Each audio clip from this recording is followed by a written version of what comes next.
Okay. Alright, guys. So, you saw me read chapter 1 of Genesis, in the previous video, and this is gonna be a follow-up to episode 1, which is basically, I'm gonna be explaining verse by verse kind of what this means, and, I'm gonna be explaining kind of what each verse means, and, kind of my commentary about it. So we see in this first verse, in the beginning, God created the heavens and the earth. And there's always that question of, it happens in Christianity too, where we always tend to think, like, where does God come from? And for that, I want to recommend you go look up the exact questioning of that. Where does God come from? There's a video called Where Does God Come From?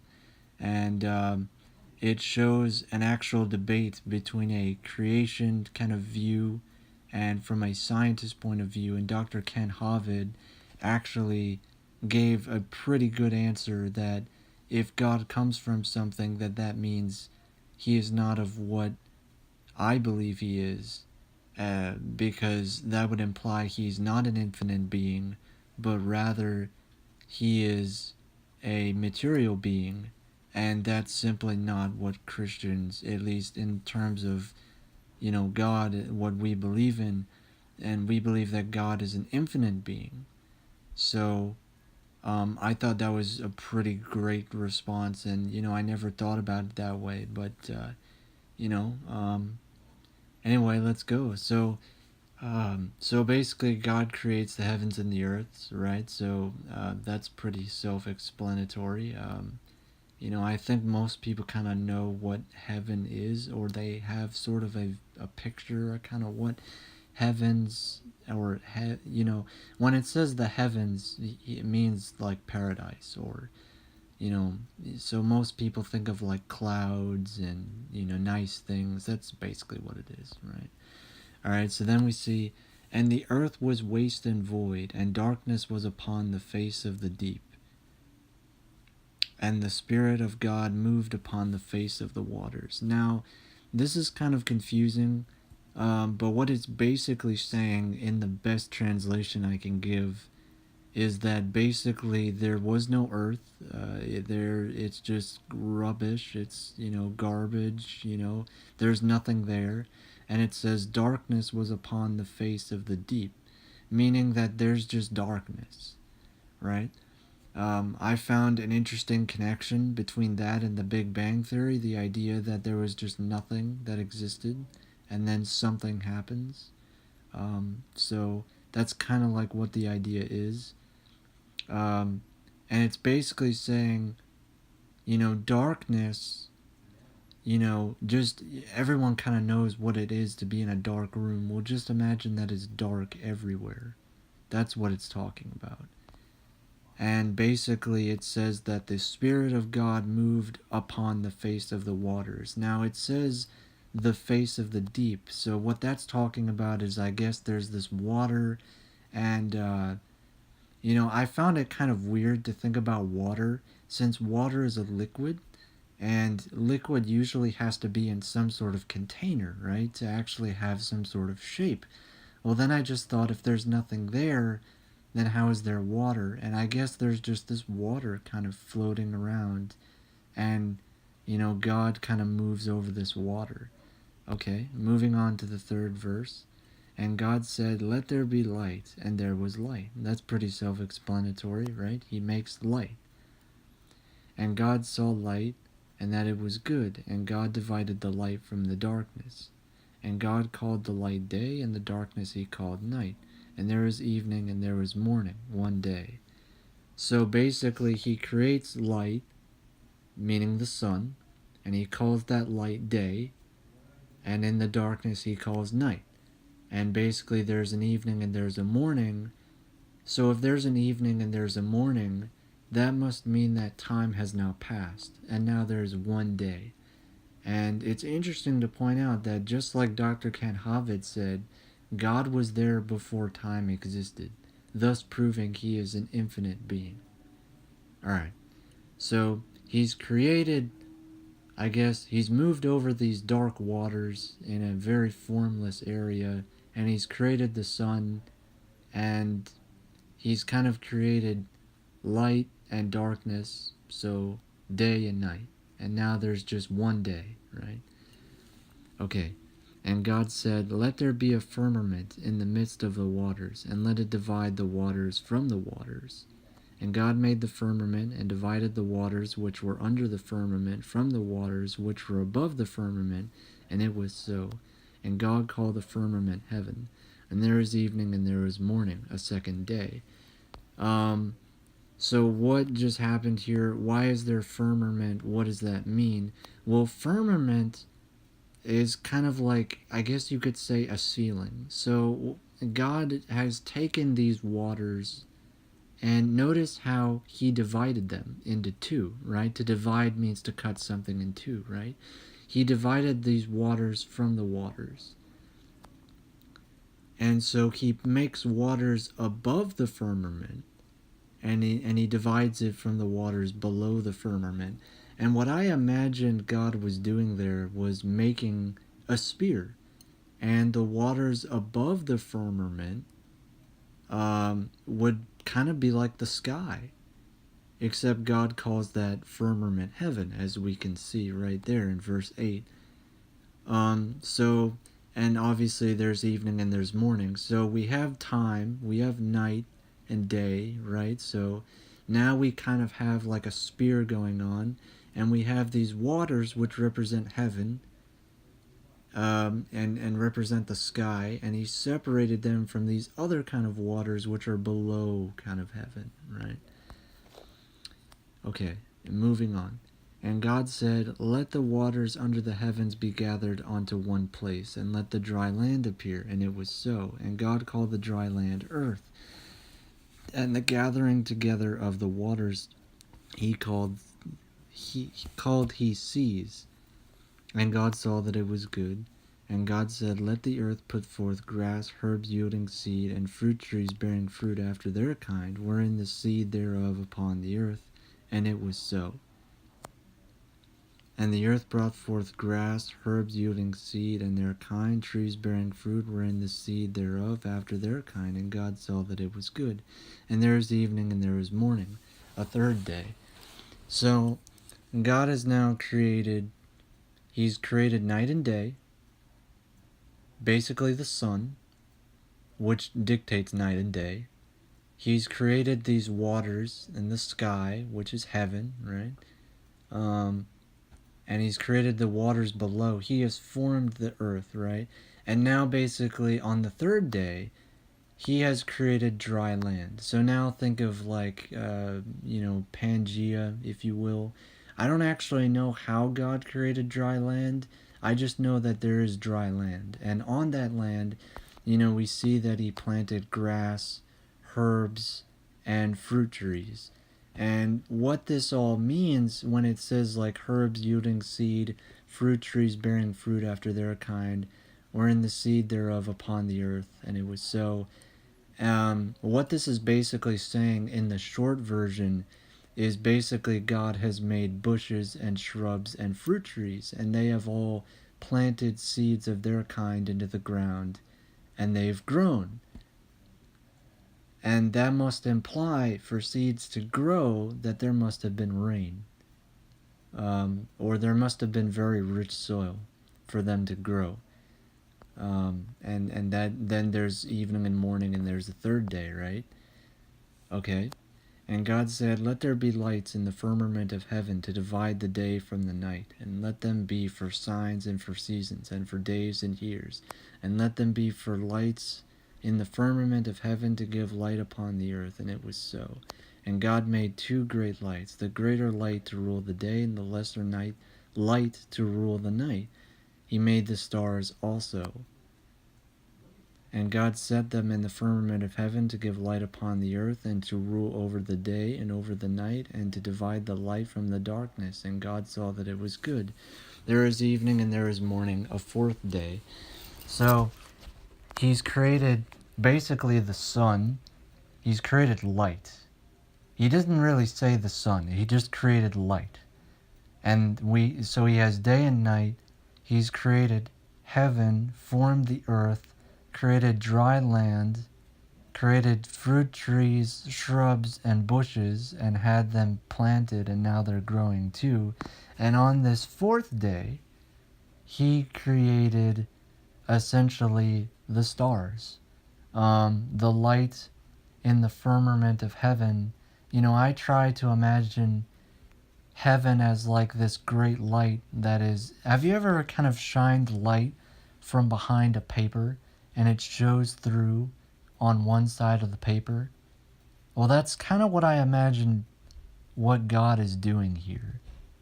And notice how it basically says that he created a two greater lights to kind of govern the day and to govern the night. So notice how he created the sun and the moon. That's what we would know them as, right? And he kind of created that on the fourth day. And you notice how it says back here that let them be for seasons and for days and years. So why did God do that? Well, he created, in a way, he created time, if we're understanding this correctly. And we're supposed to be using the sun and the moon and the stars as signs and as a way of keeping track of time. And that is how we keep track of time today, right? Okay, let's move on. And God said, let the waters swarm with swarms of living creatures, and let birds fly above the earth in the open firmament of heaven. And God created the great sea monsters and every living creature that moveth, wherewith the waters swarmed after their kind, and every winged bird after its kind. And God saw that it was good. And God blessed them, saying, be fruitful and multiply, and fill the waters in the seas, and let birds multiply on the earth. And there is evening and there is morning, the fifth day. A fifth day. So he created light, which dictates night and day. He creates heaven and earth and the sky, and he kind of in the ocean, the seas, right? Creates dry land, shrubs and trees and things growing. Then he creates the moon and the sun. Now on this day, on the fifth day, he allows birds and fish. And it says great sea monsters. I don't actually know what that would mean. I guess dinosaurs, maybe? Or something maybe like an ancestor to dinosaurs. We don't actually know how time works in God's perspective, especially since our concept of time is different to a timeless being. So keep that in mind. But essentially, he creates birds and beasts. Well, not yet. He hasn't created beasts yet, but he's created birds and fish, and he's basically allowed them to multiply, to be fertile, to breed, right? And now we're going to go over kind of the sixth day, which is super duper long, but it's the last thing ever. And God said, let the earth bring forth living creatures after their kind, cattle and creeping things and beasts of the earth after their kind. And it was so, and God made the beasts of the earth after their kind, and the cattle after their kind, and everything that creepeth upon the ground after its kind. And God saw that it was good. And God said, let us make man in our image, after our likeness, and let them have dominion over the fish of the sea, and over the birds of the heavens, and over the cattle, and over all the earth, and over every creeping thing that creepeth upon the earth. And God created man in his own image. In the image God created he him, male and female he created them. And God blessed them, and God said unto them, be fruitful and multiply, and replenish the earth, and subdue it, and have dominion over the fish of the sea, and over the birds of the heavens, and over every living thing that moveth upon the earth.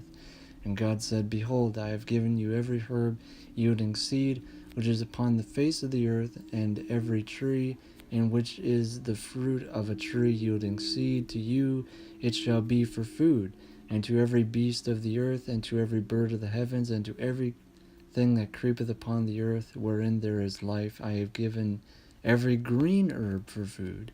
And it was so. And God saw everything that he had made, and behold, it was very good. And there is evening, and there is morning, the sixth day. Alright, so it's interesting how on the sixth day, God created the most. He creates all the cattle, all the beasts of the earth, so think of like all the animals. He creates all the creeping things. That's just a fancy way of saying bugs or insects. And then he creates men and women. And he basically says, all of you will be fertile, and all of you multiply. And notice how it says, let us make man in our image.